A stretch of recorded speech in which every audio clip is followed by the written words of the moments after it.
Yang saya hormati hadirin semuanya. Santri rehabilitasi. Dalam hal kita memaknai kurban, tentunya dengan datangnya momentum tersebut secara tiap tahunan atau yang dimaknai dengan hari raya Id, yakni sesuatu yang pasti berulang, sesuatu yang pasti terjadi, dan sesuatu hal tersebut pasti akan ketemu dengan momentum yang berbeda, dengan rasa yang berbeda. Itulah dimaknai dengan hari raya atau Id. Dalam hal pemaknaan tentang hal kurban, yakni bermakna secara kata, yakni metode untuk mendekatkan diri, atau secara qoroba yaqrobu kurbanan dimaknai adalah mendekatkan diri kepada kersa kuasa Allah, yaitu melalui media ibadah berupa penyembelihan hewan kurban. Dalam hal memaknai hal tersebut secara kata dan secara makna, yakni didapatlah tentang hal mendekatkan diri kepada kersa kuasa Allah. Kenapa kita diperintahkan dalam hal ini untuk mendekatkan diri kepada Allah? Bukankah kita dengan sholat sudah dekat? Bukankah kita dengan hal zakat, puasa, mungkin bersyahadat di awal, yakni tentang hal rukun Islam kita sudah dekat? Tapi kenapa harus ada kurban yang justru itu sebagai metode pendekatan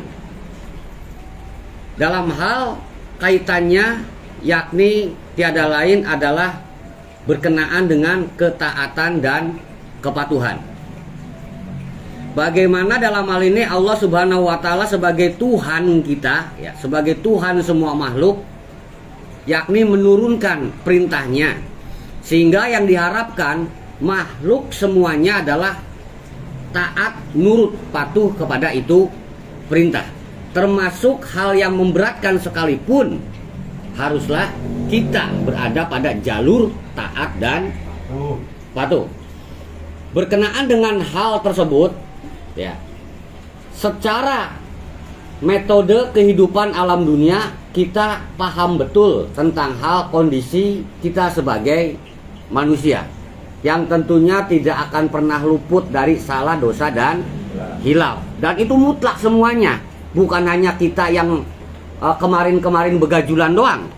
Bahkan yang sekarang ulama pun sudah dipastikan akan mengalami, yaitu hal yang manusiawi, yaitu lupa, salah, hilaf, yang mungkin dikarenakan baper, mungkin dikarenakan kekenyangan, mungkin dikarenakan sibuk, repot, males, ngantuk, tunduk, dan sebagainya. Dalam hal pemaknaan kurban, sangat erat kaitannya dengan hal peristiwa Kanjeng Nabi Ibrahim, yaitu menyembelih anaknya Nabi Ismail. Kenapa harus disembelih itu Nabi Ismail yang justru anak kesayangan? Nah, dari istilah anak kesayangan inilah sehingga Nabi Ibrahim yang sudah statusnya nabi, ya, kita kan bukan nabi, bukan rasul, bukan ulama, bukan ajengan. Nabi Ibrahim tuh saking sayangnya ke Nabi Ismail, ke anaknya, sampai lupa diri terhadap tugas kewajiban sebagai seorang nabi.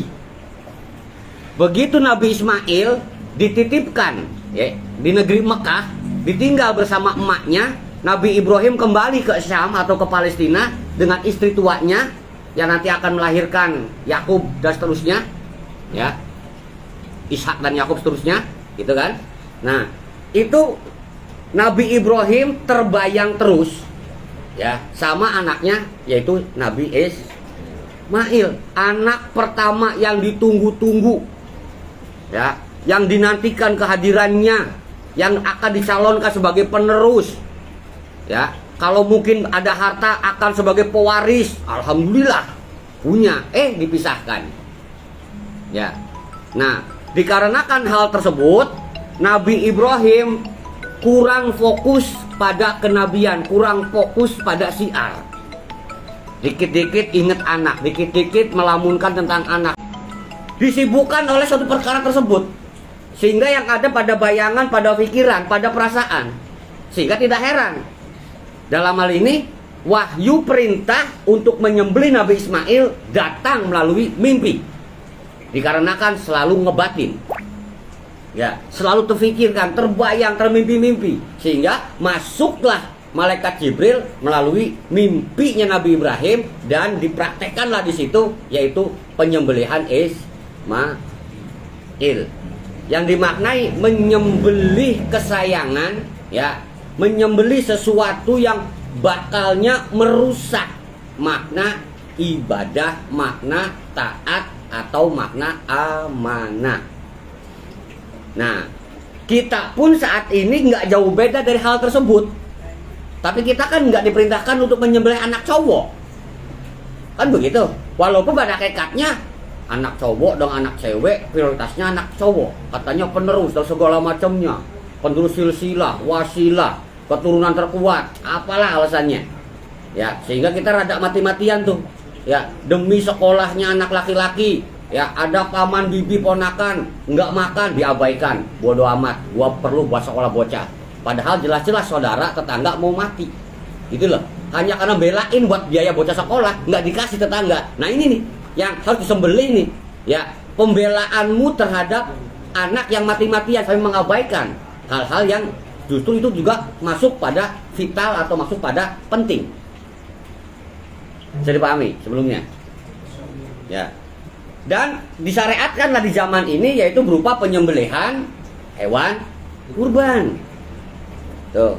Yang justru apabila ditelaah itu berkenaan dengan hal kesenangan duniawi. Karena kita tidak bisa kun payakun apu punya sapi. Ya, tidak bisa kun payakun apu jadi punya kambing. Harus beli harus pakai duit. Nah, duit ini kan yang bisa melalaikan semuanya nih. Ya. Kadang demi duit kita lupa pada tanggung jawab melindungi keluarga.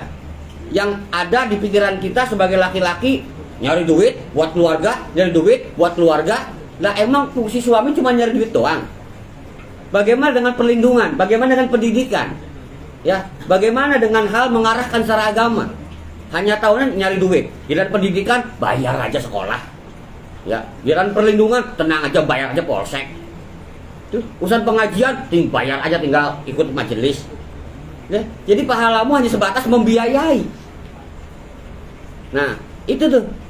Kadang pulang kerja bukannya ngebantu pekerjaan rumah, bukannya mendidik anak, malah dengan alasan capek gua baru pulang.